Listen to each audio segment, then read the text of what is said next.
Good evening, welcome. क्या हाल है? अच्छा। अ, इससे पहले वाली वीडियो में हमने कवर किया है पार्ट 1 और ये है हमारा पार्ट 2। वही चैप्टर है हमारा लैंड फॉर्म एंड स्ट्रक्चरल जो भी है। क्या था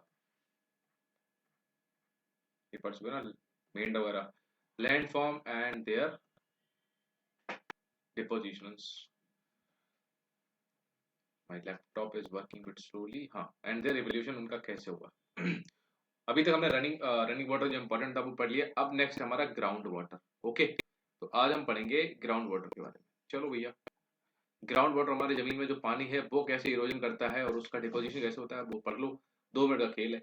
सो here the interest is not on ground water as a resource. Our focus is on the work of ground water in the erosion of land masses and evolution of land forms.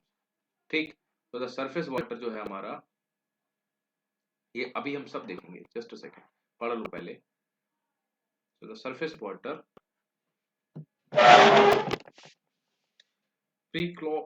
Pre-collates well when the rocks are permeable, thinly bedded and highly jointed and cracked. अगर कोई हमारी rock वगैरह उसमें crack है तो उसमें पानी घुस जाता है, आपको पता है। So after vertically going down to some depth, अगर आप जाओगे, the water under the ground flows horizontally through the bedding planes, joints or through the materials themselves. So it is thus downward and horizontal movement of water which causes the rock to erode. कैसे इरोड कैसे हो सकता है? Downward भी हो सकता है और हॉरिजॉन्टल मूवमेंट ऑफ वाटर, दोनों तरीके से। So physical or mechanical removal of materials by moving groundwater is insignificant in developing landforms, and that is why the results of the work of groundwater cannot be seen in all types of rocks में नहीं दिखेगा आपको, क्योंकि हर किसी में crack नहीं होगा। But in rocks like limestone, ध्यान रखना है, ये important है। limestone, dolomite, rich in जो कैल्शियम कार्बोनेट है। लाइमस्टोन या फिर जिसका दूसरा नाम है डोलोमाइट्स, जो कि है कैल्शियम कार्बोनेट यानी कि CaCO3 में क्या है? रिच है। The surface water as well as groundwater through the chemical process of solution and precipitation deposition develop varieties of landforms. So these two processes of solution and precipitation are active in limestone or dolomites, occurring either exclusively or interwedded with other rocks. Any limestone or dolomitic region showing typical landforms produced by the action of groundwater through the process of solution and deposition is called karst topography. And after the typical topography developed in limestone rocks या फिर karst region in the Balkans adjacent to Adriatic Sea.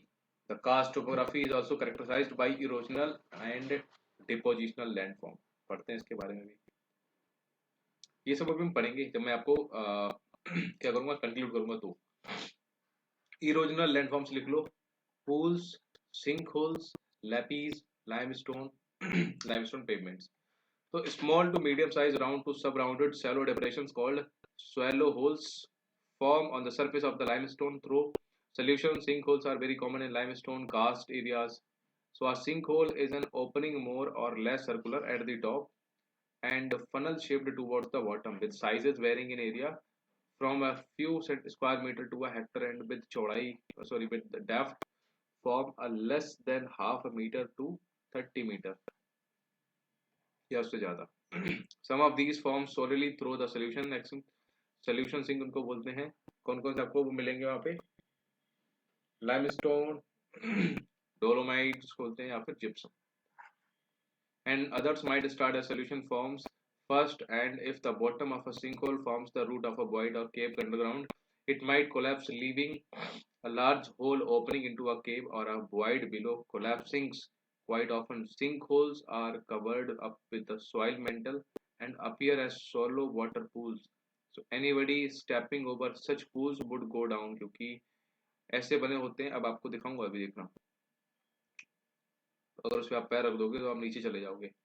happens in quick sands in deserts। आपने देखा होगा ना, रेगिस्तान में रेत में आप धंसते चले जाते हो। ठीक।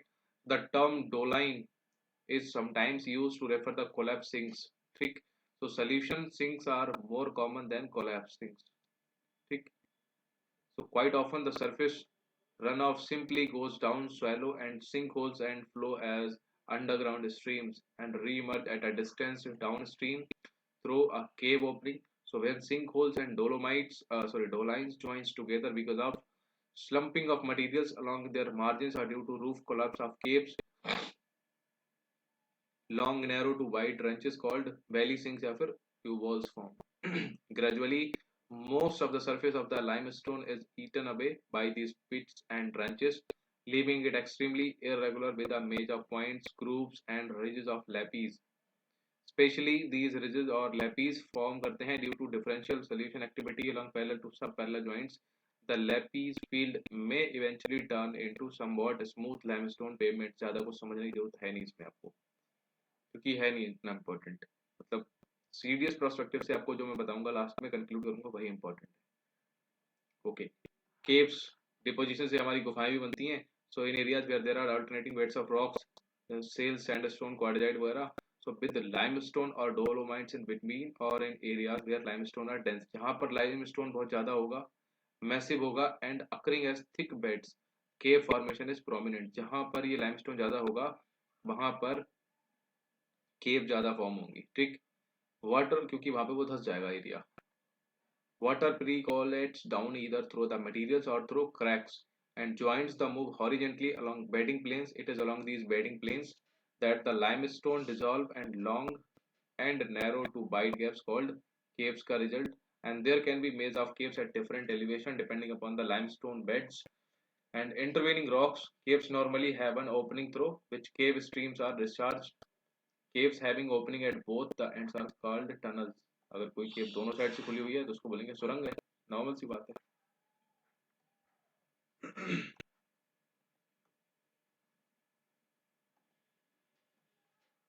डिपोजिशन लैंडफॉर्म की बात करें उसी से ही हमारा ग्राउंड वाटर से. So many depositional forms develop with in the limestone केव. ठीक. द चीफ, ठीक है. तो डिपोजिशन लैंडफॉर्म में many deposition land forms develop with in the limestone caves. ठीक है. So the chief chemical in limestone क्या है उसमें? Chief chemical in limestone is calcium carbonate. आपको पता है कैल्शियम कार्बोनेट, आपको बताया था, CaCO3, which is easily soluble in carbonated water में सॉल्युबल हो जाती है. Carbon dioxide absorb rain water, यानी कि CO2 देखो कई बार यहाँ से ही बन जाएंगे. CO2 प्लस जो आपका रेन वाटर होता है H2O, ये दोनों मिलकर क्या हो जाते हैं हमारे? Calcium carbon, sorry carbonated water. ठीक. कार्बोनेटेड वाटर, बस कुछ नहीं है, ये एक वाटर है जो जिसमें क्या मिल गया है? कार्बन मिल गया है. ठीक. और वाटर भी कौन सा है? रेन वाटर है. ठीक है. Rain water is the purest form of water है, ध्यान रखना. सबसे ज्यादा प्योर पानी होता है रेन वाटर. ठीक. Okay. So this calcium carbonate is deposited when the water carrying it in the solution evaporates or loses its carbon dioxide as it trickles over rough rock surface पे ये रह जाता है. Obviously जब पानी उड़ जाएगा तो बचेगा हमारा क्या? Calcium carbonate. ये तीन इंपॉर्टेंट है, स्टैलेक्साइट, स्टैलेग्माइट एंड पिलर्स. ये तीनों क्या है मैं आपको बताता हूँ. Stalactites hang as islets of different diameters. Normally they are broad at their bases and taper towards the free ends. ये देखो ये लटके हो ना, यहाँ पे चौड़े होते हैं, नीचे आ जाती है, पतले हो जाते हैं. ठीक है. तो जो ऊपर से नीचे लटके होते हैं गुफा वगैरह में, इनको बोलते हैं स्टैलक्साइट. ठीक. याद करने का तरीका, सी फॉर सीलिंग. ठीक है. जस्ट, हाँ जी. तो सी फॉर सीलिंग. नेक्स्ट है आपका स्टेलेगमाइट. ठीक है. So stalagmite rise up from the floor, वो नीचे फ्लोर से उठते हैं. ठीक. फ्लोर ऑफ द केव से उठते हैं. In fact stalagmites from form due to dripping water. तो जो पानी इनसे टपकता है नीचे जाके चमक कहीं ना कहीं जम जाएगा, तो यहाँ से ऐसे बनने लगेंगे. तो ये बन गया ना, ये इसको बोलेंगे स्टेलेगमाइट. LAGMIT. इसको कैसे याद रखोगे? इसमें जी आता है, जी फॉर होता है ग्राउंड. तो ग्राउंड से उठते हैं, यहीं से जो पानी टपकेगा नीचे से बनता रहेगा बनता रहेगा ये. ठीक. ये स्टैलेगमाइट है. Okay. Thin pipe of the stalactite. Immediately stalagmites may take the shape of column, disc, with either a smooth rounded bulging and or a miniature crater. ठीक.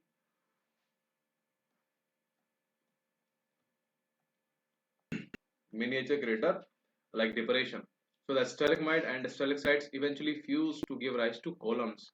तो जब ये दोनों मिल जाते हैं ऊपर से भी आके, ऊपर वाला और नीचे वाला, जब ये दोनों मिल जाते हैं तो ये पूरा क्या बनाते हैं, कॉलम बना देते हैं and pillars of different diameter के बना देते हैं। ओके, इसके बाद हम पढ़ेंगे ग्लेशियर के बारे में। उससे पहले ग्राउंड वाटर का मैं आपको समराइज कर देता हूँ। ओके, जो आपके लिए इंपॉर्टेंट है। तो भैया सेकंड है आपका ग्राउंड वाटर। इसके भी फॉर्मेशन देख लो, डिपोजिशनल लैंडफॉर्म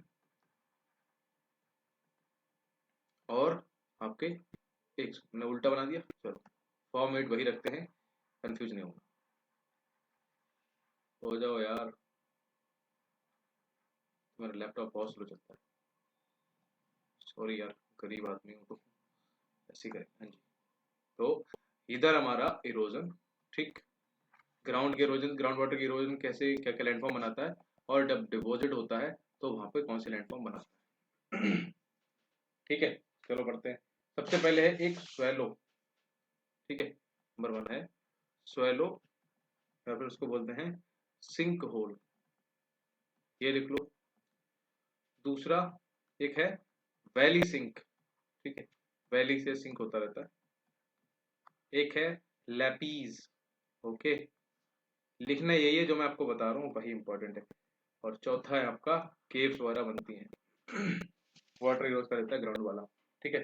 अच्छा, ग्राउंड वाटर के लिए ना कुछ चीजें चाहिए हमें, तो मैं आपको बता दूं यहीं पे। पहली बात देखो, ग्राउंड वाटर को हम KARST कास्ट टोपोग्राफी भी बोलते हैं, इससे फॉर्मेशन होता है, ठीक। और इस कास्ट टोपोग्राफी में जो इंपॉर्टेंट होते हैं तीन आइटम होते हैं, मैं इधर लिख दे रहा हूँ। एक होता है लाइम स्टोन, ठीक, एक होता है आपका डोलोमाइट, और एक होता है आपका जिप्सम, ठीक। ये तीन आइटम होते हैं, तो इसको आप याद रख सकते हो, डॉली जी वट एवर आप चाहो ट्रिक बना सकते हो। लाइमस्टोन, डोलोमाइट एंड जिप्सम, ठीक। जहाँ ये इकट्ठे होते हैं वहीं पे डिपोजिशन होता है। ओके, ओके, अब डिपोजिशन वाली फॉर्मेट में बताऊं आपको, ग्राउंड वाटर के डिपोजिशन से कौन सा फॉर्मेट बनता है, ठीक है। तो डिपोजिशनल से जो बनते हैं, नंबर एक पे तो आपका आता है, इसमें आपको तीन बनते हैं, आपको बताया था ना, स्टेलक्साइट,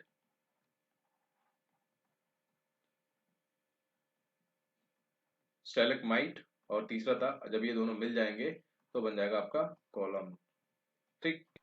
ओके, भाई ये स्टेलक्साइट जो ऊपर से लटक रहा होता है, ठीक, स्टेलकमाइट जो नीचे से ऊपर उठता होता है, ठीक। और जब ये दोनों मिल जाते हैं तो बन जाता है कॉलम, सिंपल। ये जो मिल जाता है और ये लटक रहा होता है, ये बर्फ नहीं होता है, ये होता है आपका CaCO3 calcium carbonate, got it. चल, ये था हमारा। अब पढ़ते हैं हम ग्लेशियर्स के बारे में, ठीक है, तो हमारा नेक्स्ट है। तो masses of ice moving as sheets over the land, यानी कि कॉन्टिनेंट पे जो हमारे जो ये है ना बर्फ वगैरह, ग्लेशियर और piedmont glacier, if a vast sheet of ice is spread over the plains at the foot of mountains. अभी मैं तेज इसलिए पढ़ रहा हूँ क्योंकि मैं आपको एक्सप्लेन कर दूंगा। और as linear flows down the slopes of mountains in broad trough like valleys, mountain and valley glaciers are called glacier. अब ग्लेशियर क्या कहते हैं आपको पता ही है यार, जहाँ बर्फ गिरी और बहुत सारी चट्टाने बन गई बर्फ की, ग्लेशियर बन जाएंगे। So the movement of glaciers is slow, unlike water flow, क्योंकि वाटर तेजी से बहता है जबकि स्नो बहुत स्लो चलता है। So the movement could be a few centimeters to a few meters a day or even less, या फिर ज्यादा हो सकता है, ठीक। Glacier move basically because of the force of gravity की वजह से मूव करता है, गॉट इट। यहाँ पे कुछ इन्होंने दे रखा है कि we have many glaciers in our country moving down the slopes and valley in Himalayas, higher reaches of Uttaranchal, Himachal Pradesh and Jammu and Kashmir are places to see some of them. Do you know where one can see river Bhagirathi is basically fed by melt waters from under the snout Gomukh. Gaumukh से निकलती है आपकी river Bhagirathi of the Gangotri glacier. In fact Alkapuri glacier feeds water to Alaknanda river, ठीक। तो कई बार आपसे ये पूछ लेगा डायरेक्टली कि आपकी जो अलकनंदा रिवर निकलती है ना, ठीक, कौन से ग्लेशियर से, नाम है सतोपत ग्लेशियर, ठीक है। तो ये सतोपत ग्लेशियर इस काइंड ऑफ अलकापुरी ग्लेशियर उसको फीड करता है। ठीक। Rivers Alaknanda and Bhagirathi join to make river Ganga near Devprayag, ये मैं आपको पहली रिवर्स के बारे में बता चुका। ओके, ठीक है। So erosion by glaciers is tremendous because of friction caused by sheer weight of the ice. The material plucked from the land by glaciers usually large sized angular blocks and और क्या होता है, and fragments get dragged along the floor or sides of the valleys and cause great damage through abrasion and plucking. आपको पता ही जब avalanche आते हैं तो क्या होता है। So glaciers can cause significant damage to even unweathered rocks and can reduce high mountains into low hills and plains. कई बार माउंटेन्स पे कुछ नहीं होता, सिर्फ यही आइस होती है, और कई बार वो हट गई तो माउंटेन माउंटेन क्या ही रह जाएंगे, वो हिल बन जाएंगे या प्लेन बन जाएंगे। So as glacier continue to move, so debris gets removed. ठीक, क्योंकि ये धीरे धीरे मूव करते हैं तो जहाँ पे भी वो इकट्ठे होते हैं ग्लेशियर, तो वहाँ की जो डिब्री है धीरे धीरे वो भी मूव करेगी।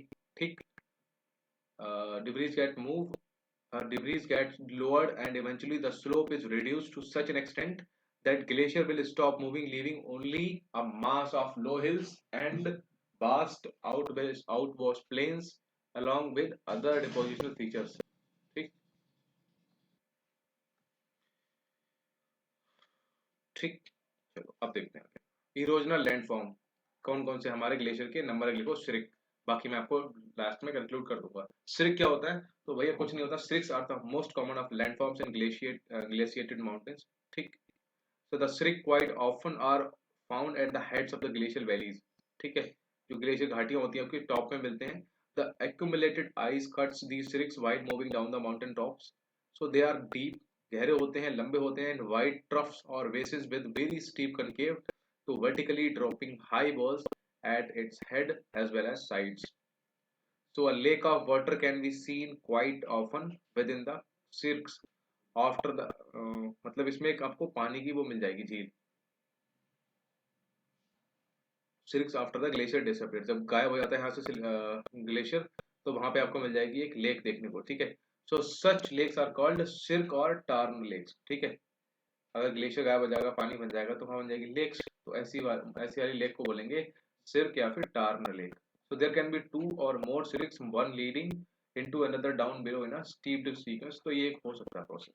ठीक, नेक्स्ट है हॉर्न्स एंड serrated ridges, ये बना सकता है। So horns from through headward erosion of the cirque walls.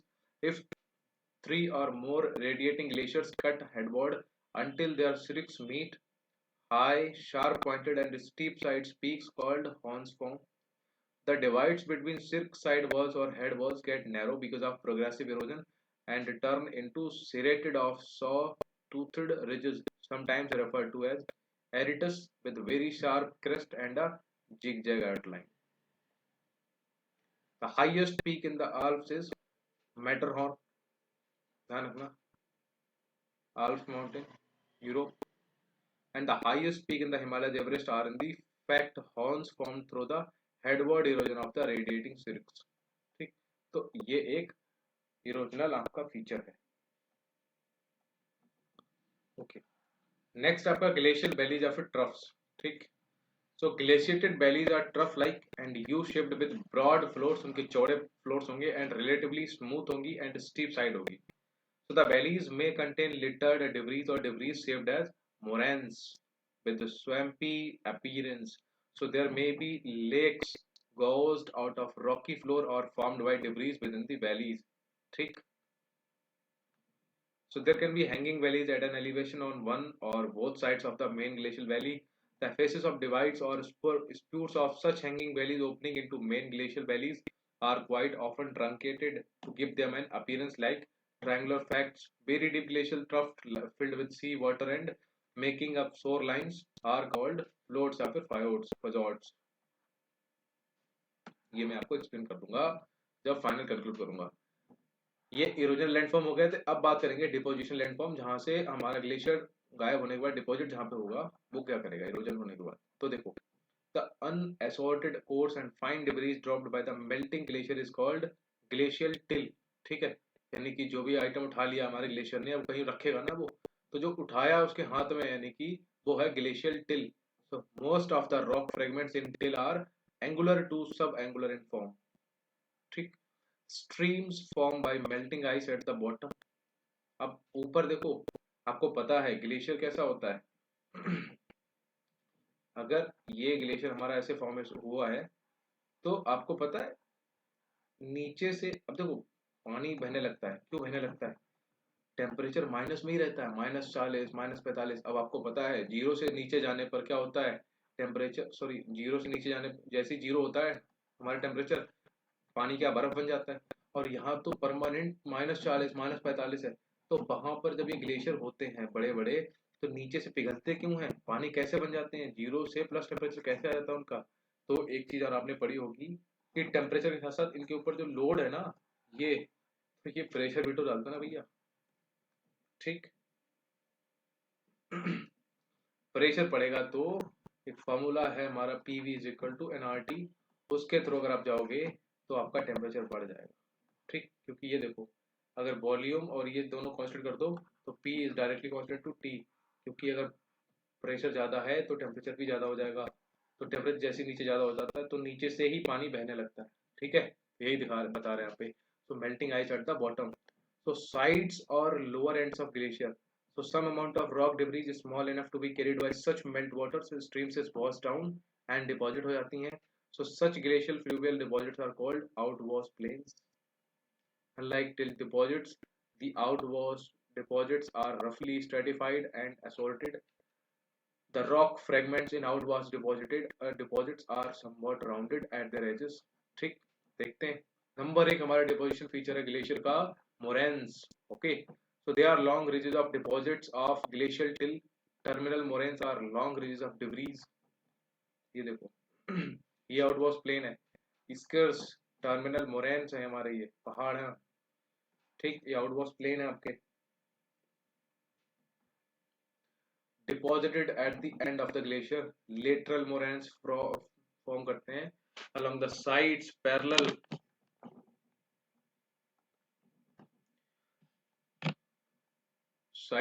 to the glacier valleys। So the lateral moraines may join a terminal moraine forming a horseshoe shaped ridge। ठीक है, so there can be many lateral moraines on either side in a glacial valley। These moraines partially or fully owe their origin to glaciofluvial waters pushing up materials to the sides of glaciers। So many valley glaciers retreating rapidly leave an irregular sheet of till over their valley floors। So such deposits varying greatly in thickness and in surface topography are called ground moraines। ये सब मैं आपको explain कर दूंगा, conclude कर दूंगा मैं। So the moraine in the center of the glacial valley flanked by lateral moraine is called medial moraine। They are imperfectly formed as compared to the lateral moraines। Sometimes medial moraines are indistinguishable from ground moraines। Okay, next formula हमारा है eskers. So when glaciers melt in summer, पिघलते हैं, the water flows on the surface of the ice, और जब नीचे जाता है along the moraines और even moves through holes in the ice के छिद्र से, so these waters accumulate beneath the glacier and flow like streams in a channel beneath the ice। so such streams flow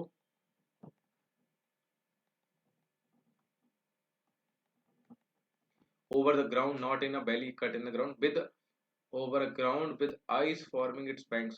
So very coarse materials like boulders and blocks along with some minor fractions of rock debris carried into this stream settle in the valley of the ice beneath the glacier, and after the ice melts can be found as a sinus ridge called esker। तो ये क्या है, बस ये important है, बाकी छोड़ो।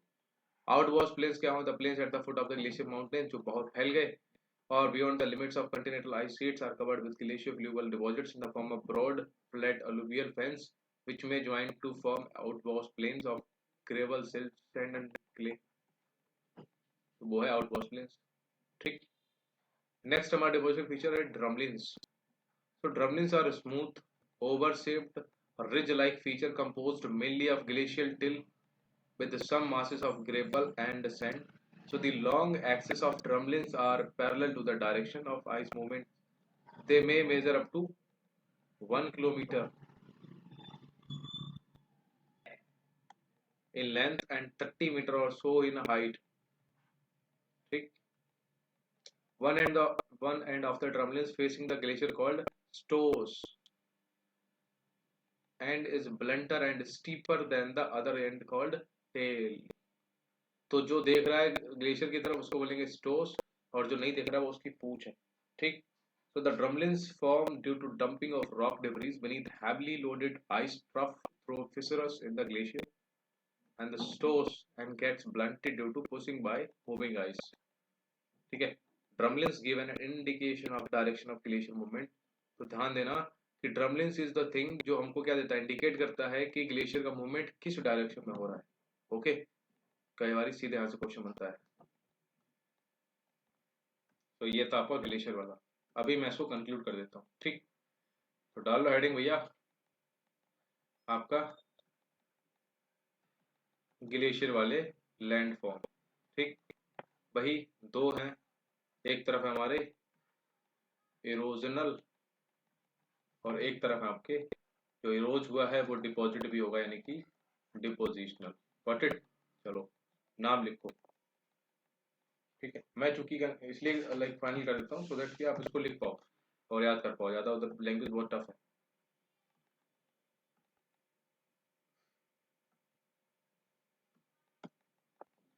सिर्क, इसमें था हमारा इरोजन में। फिर हमारा कॉरी, कॉरी लेक या फिर टर्न लेक। ठीक, ये तो आपने देखा ही था। इसके बाद है कॉरी है। ठीक है, इसके बाद आता है आपका हॉर्न, सिरेटेड रिजेस। ठीक, एरिटस। ये एरिटस पता क्या होता है, ये हमारे जो सिर्क होते हैं ना, तो जो दो सिर्क होंगे उनको डिवाइड करता है, उनके बीच में एरिटस होता है। फिर आता है आपका ग्लेशियल वैलीज, मतलब ये तो नाम से ही है ग्लेशियर। ठीक, ऐसे ही है फिर हैंगिंग वैलीज। ठीक, यस इंपॉर्टेंट है फजोर्ड, ये आपका इरोजनल फीचर है। फिर आपका रोसे माउंटेन, ये वाला माउंटेन नहीं है, MOUTO मोटाने। ठीक, और लास्ट है आपका नूनांतकाज, TY को उठा के देख लेना, यहीं से मिलेगा आइलैंड का ये। ठीक, ओके। अब बात करते हैं आपके डिपोजिशनल फीचर्स के बारे में। ठीक, तो ग्लेशियर डिपोजिशन सबसे पहले आता है आपका ग्लेशियल टिल। ठीक, जो फैले बाहर पड़े होते हैं चौड़े से आउटवॉश प्लेन उनको बोलते हैं। मोरेंस, जो कम है उसको याद कर लो, बड़ा वाला आपको याद करने की जरूरत नहीं है। और इस्कर्स, ये चार याद कर लो, और एक और है टिलिट। ठीक, ये चार या पांच याद देख लो, तो इनको छोड़ दो क्योंकि एलिमिनेट हो जाओगे, कर लोगे। लेकिन अगर आप रीड करोगे ना डेली, डेली मतलब 2 या 3 दिनों में 1-2 बार देख लोगे ना, बस उठा के बस पढ़ लेना, आपको नेचुरली याद हो जाएगा, आपको टफ नहीं लगेगा ज्यादा। ओके, नेक्स्ट बात करते हैं वेव्स एंड करंट्स के बारे में। उसके बाद चैप्टर हमारा 11, 12, 13, 14, 15, 4 पेज हो रहेगा, उसके बाद चैप्टर पर खत्म। ठीक, और ये चैप्टर थोड़ा सा खिंच जाएगा बट इट्स ओके, हम खत्म करेंगे। वेव्स एंड करंट की बात करते हैं, तो वेव्स मतलब ओशन की बात करेंगे, वेव मतलब ओशन वेव्स, और ओशन की जो धाराएं हैं करंट उनकी बात करेंगे। So coastal processes are the most dynamic and the hence most destructive भी है, so don't you think it is important to know about the coastal process and forms? तो पढ़ते हैं भैया। Some of the changes along the coast take place very fast, कुछ बहुत तेज हो जाते हैं। At one place there can be erosion in one season and deposition in another season हो सकता है। And most of the changes along the coast are accomplished by waves, यानी कि जो तरंगे लहरें उठती हैं उनकी वजह से होता है हमारा। So when waves break, the water is thrown with great force onto the shore, waves इतनी बुरी तरह से टूटती हैं तो पानी बाहर आ जाता है। And simultaneously there is a great churning of sediments on the sea bottom. ठीक, so constant impact of breaking waves and drastically affect the coast. Storm waves and tsunami waves can cause far-reaching changes in a short period of time than normal breaking waves. So, as wave environment changes, the intensity of the force of breaking waves changes. समझ रहे हो? Other than the action of waves the coastal landforms depend upon, पहला क्या, उसके configuration of land and sea floor के, ठीक कैसा है।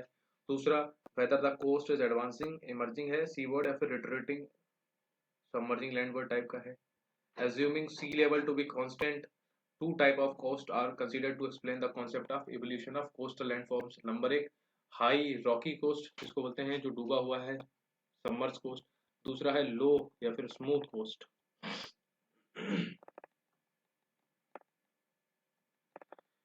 Smooth and gently sloping sedimentary coast, ठीक है। तो अब एक एक की बात करते हैं। हाई रॉकी कोस्ट में क्या होता है? So along the high rocky coast, the rivers appear to have been drowned with highly irregular coastline. The coastline appears highly indented with extension of water into the land, where glacial valleys resorts are present यहाँ पे थे। The hillsides drop off sharply into the water. Shores do not show any depositional landforms initially। पहले तो कोई भी landform मतलब नहीं बनाते हैं। इरोजन फीचर्स डोमिनेट करता है वहां पे, क्योंकि जहाँ पे हिल वगैरह होगी वहां पे इरोजन ही होगा, डिपोजिशन नहीं करेगी नदी। तो along high rocky coast waves क्या करती हैं, ब्रेक करती हैं with great force against the land, shaping the hill side into cliffs में तोड़ती है। And with constant pounding by waves the cliff recede leaving a wave cut platform in front of the sea cliff, ठीक। and waves gradually minimize करती हैं the irregularities along the shore। the materials which fall off and removed from the sea cliffs gradually break into smaller fragments and roll to roundness will get deposited in the offshore after a considerable period of cliff development and retreat। कब? जब coastline turns somewhat smooth with the addition of some more material to this deposit in the offshore। A wave built terrace would develop in front of wave cut terrace, ठीक है। and as the erosion along the coast takes place a good supply material becomes available to longshore currents and waves to deposit them as beaches along the shore and as bars long ridges of sand and the single parallel to the coast and the near shore zone। Bars क्या होते हैं? Are submerge feature होते हैं and where bars show up, जब पानी के ऊपर bars दिखने लगते हैं, they are called barrier bars. Barrier bar which get keyed to the headland of a bay is called a spit। When barrier bars and spits form करते हैं at the mouth of a bay and block it, a lagoon, एक lagoon lake form होती है। lagoon lake सबको पता ही है। So the lagoons would gradually get filled up by sediments from the land giving rise to a coastal plain। ये सब कहानी है, हम बस कंक्लूड करेंगे तो आपको बता दूंगा क्या इरोजनल है क्या डिपोजिशनल फीचर, भाई याद रखना। लो सेडिमेंट्री कॉस्ट की बात करते हैं। So along low sedimentary coast, the rivers appear to extend their length by building coast plains and deltas। The coastline appears smooth with occasional incursions of water in the form of lagoons and tidal creeks। The land slopes gently into the water। Marshes and swamps may abound along the coast। Depositional feature dominate करेगा वहाँ पर। So when waves break over a gently sloping sedimentary coast, the bottom sediments get churned and move readily, building bars, barrier bars, spits, lagoons। Lagoons would eventually turn into a swamp, which would subsequently turn into a coastal plain। The maintenance of these depositional features depends upon the steady supply of materials। Okay, storm and tsunami waves cause drastic changes irrespective of supply of sediments। Large rivers which bring lots of sediments build करती हैं deltas along low sedimentary coast। The best coast of our country is a high rocky retreating coast। Erosional forms dominate in the west coast। The east coast of India is a low sedimentary coast। Depositional forms dominate in the east coast। पता ही आपको deposition सबसे ज्यादा east coast में होता है, ठीक। Okay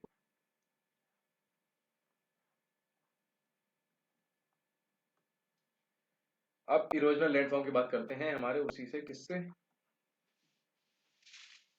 हमारे waves यानी कि सी वाटर से।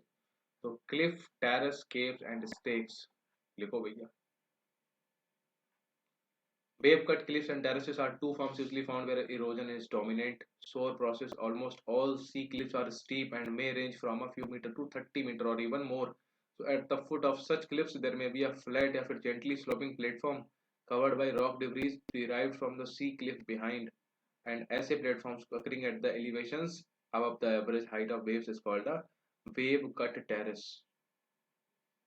Okay, the lashing of waves against the base of the cliff and the rock debris that gets smashed against the cliff along with the lashing wave create hollows, and these hollows get widened and deepened to the form sea caves, and the roofs of caves collapse and the sea cliffs recede further inland. So retreat of the cliff may leave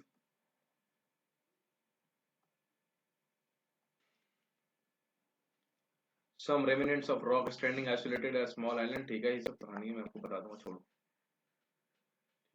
deposition landform अगर हम आपको बात करें उसकी किसकी, हमारे सी water की, तो बीचेस एंड ड्यून्स मेन ये हैं. ठीक, अब बीच कैसे बनते हैं भाई, समंदर में हमारे रेत वगैरह है वो लाख के किनारे पटक देती है समंदर, और उससे बीचेस वगैरह बनते हैं. ठीक, और जब ये बीचेस बहुत दूर तक हमारी फैल जाती है जो भी रेत वगैरह है, तो उसको बोलते हैं ड्यून्स, यानी कि डेजर्ट में जनरली होता है. ठीक, just behind the beach the sands lifted and winnowed from over the beach surface will be deposited at sand dunes. समझ गए, just behind the beach, beach से दूर पीछे. Sand dunes forming long ridges parallel to the coastline are very common along low sedimentary coast. बस यही है. Bars, barriers and स्पिट्स की बात करें, ये भी एक डिपोजिशन फीचर है. A ridge of sand and shine single formed in the sea of offshore. ठीक है, ऑफशोर वॉर. ठीक, बैरियर वॉर छोड़ो, मैं आपको बता दूंगा, इतनी कहानी करने की जरूरत नहीं, इतना टाइम वेस्ट भी हो रहा है हमारा. सॉरी, करते हैं कुछ.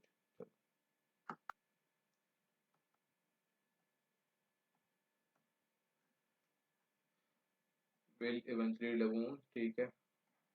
Do you know the coastal shore bars after the first buffer or defense against storm or tsunami by absorbing most of their destructive force? Then come the various beaches, beach dunes, and mangroves, if any, to absorb the destructive force of storm and tsunami waves. So, if we do anything which disturb the sediment budget and the mangroves along the coast, these coastal forms will get eroded away, leaving human habitations to bear first strike of storm and tsunami waves. तो important है भैया ये हमारे लिए. ठीक, तो यहाँ तक हमारा था ग्लेशियर, सॉरी विंड सी वाटर वाला, वो हम कर लेते हैं, बाकी छोड़ो. ठीक, फिर हम विंड वाला करते हैं और खत्म करते हैं चैप्टर को.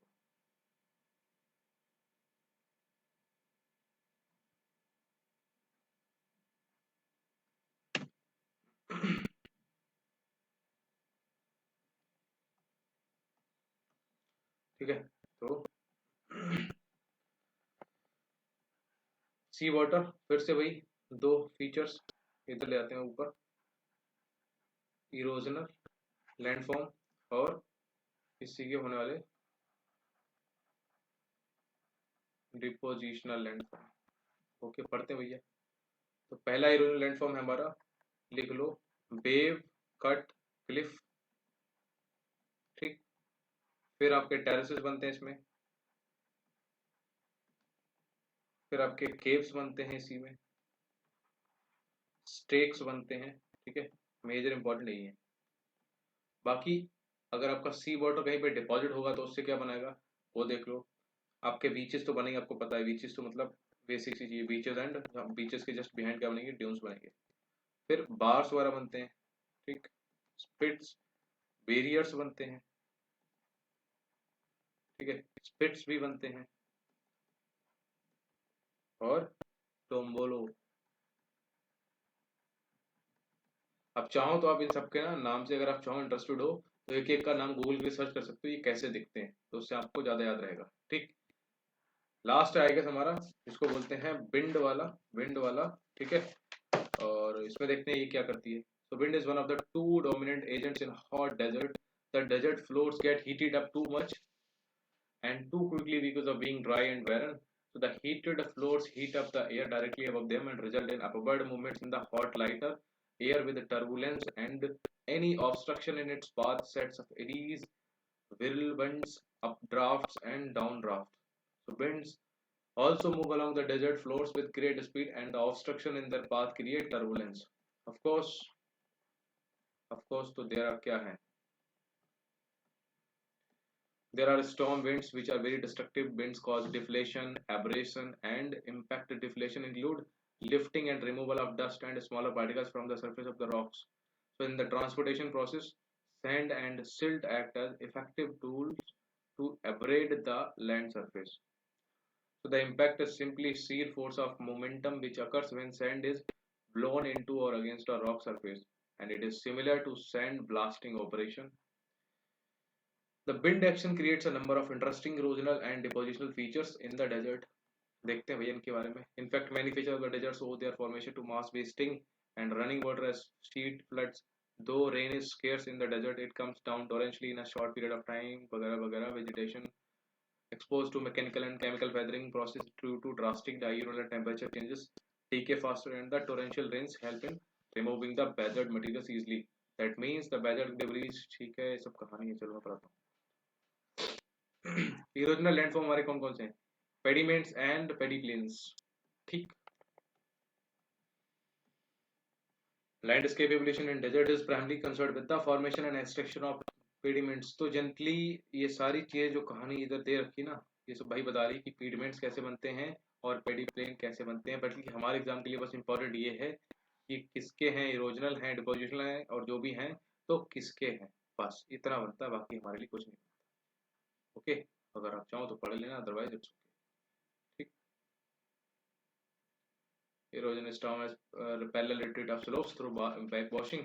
So through parallel retreat of slopes, the pediments extend backward at the expense of mountain front, and gradually the mountain gets reduced, leaving an hinsel work, which is a remnant of the mountain, and that is how the high relief in desert areas is reduced to low features. ठीक है, ये सब मैं आपको पढ़ाऊंगा.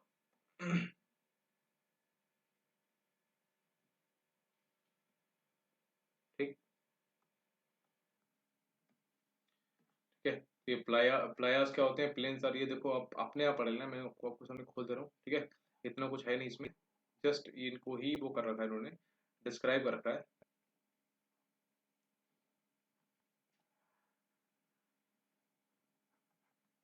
Deflation, hollows, caves, mushrooms. ठीक. Table pedestal rocks. Mushroom आपको याद है ना, ये वाला मशरूम्स, ये क्या होता है? हवा चलती है इधर टकरा के, इधर से छीन के लेगी, इधर से हवा मतलब निकल के लेगी, ऊपर ये रॉक रह जाती है सिर्फ, और इधर उधर से पतला, फिर बाद में गिर जाती है. तो ये इरोजन होता है. ठीक.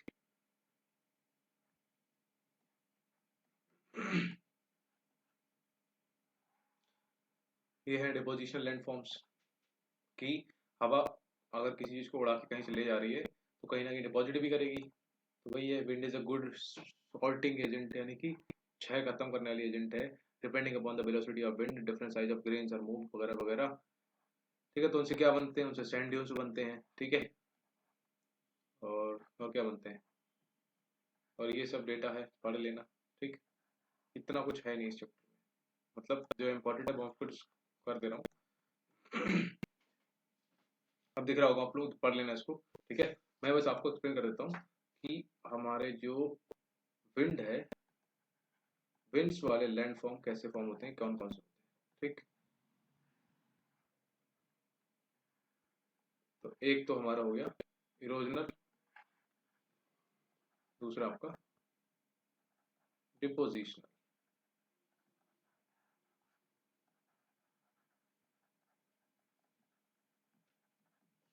तो इरोजनल में देखो कौन कौन से आपके बता दूं, बस नाम लिख लो. एक है हमारा डिफ्लेशन हॉलोज. ओके. फिर आपका मशरूम, हिंदी में लिख दे रहा हूं मैं, इरोजन से बन रहे हैं. फिर आपका यार डैंग, गॉट इट.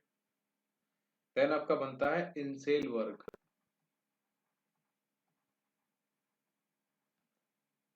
ठीक. आपका बनता है फिर ड्रैकनेटर, मीसा. ओके. स्टोन लैटिस, यानी कि पत्थर को क्षय कर दिया है, रगड़ रगड़ के हवा ने खत्म कर दिया, स्टोन लैटिस. पीडमेंट्स तो आपको पता ही है, पीडमोन्ट्स या फिर पीडी प्लेन्स.